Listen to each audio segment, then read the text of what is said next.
I'm Ross Mack. And I'm Andini. Welcome to the Finance Couch. Today, we're on a college campus in Los Angeles with financial consultant Ross Mack, helping students navigate their most common questions on their financial journeys as young adults. My name is Demi Olatunji. I'm 21 years old and I'm from the Bay Area in Northern California. I think recently I've spent a lot of money on spring break, which I just came back from 3 weeks ago. I was actually in debt to a couple of my roommates because I asked them to pay for a couple things while I was there. Hi. Hey there, how's it going? What's up, man? Welcome. Thank you.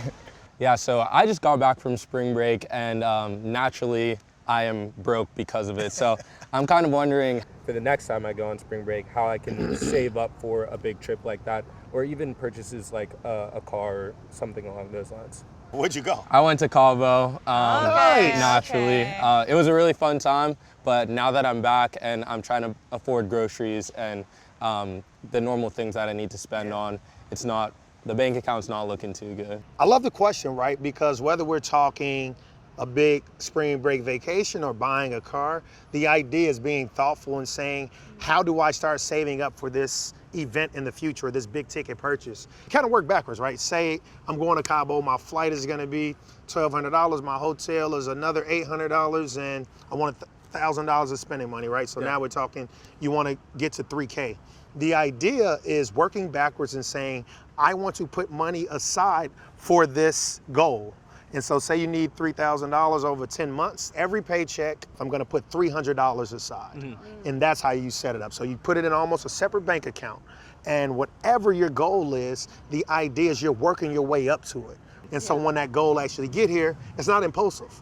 You're not going into credit card debt for it. You thought about it and you thought about all the other stuff that comes with it. Not just, oh, my flight and hotel, but I need spending money. Yeah, no, I agree. And I think speaking of that impulsivity, another question that I have is when you're paying for something and you need like a payment plan for it, I think in this day and age it's easy to want the most expensive thing or the nicest thing when it comes to like cars and things like that. How do I know what I can afford based on what I've been saving? Well, I think if you are doing a really big purchase and you don't know where the money will come from to pay it off, if you're doing it on your credit card, that's already a telling sign. Yeah. Like you need to know you have some money coming in at some point. I think another thing that really worries me is falling into that trap of like the payment plans where it's like, oh, it's only $5 a month. Yeah. Yeah. But those stack up quickly. It adds so. up. I get very tempted with those, but I usually just go, if I can't buy it straight off the bat with that price, I need to at least give a double think about it. It's about being thoughtful and understanding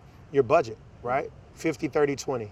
You always want to look at it. 50% of your income should be going towards your necessities in order to survive. 30% are the things that you want to do, and you want to be saving 20% of your income and investing and also paying down debt.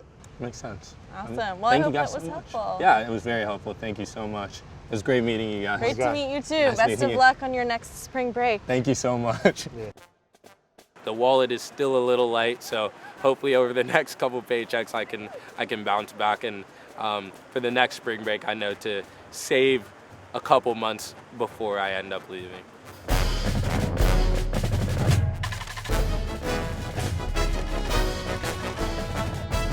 Be sure to subscribe to Million Stories.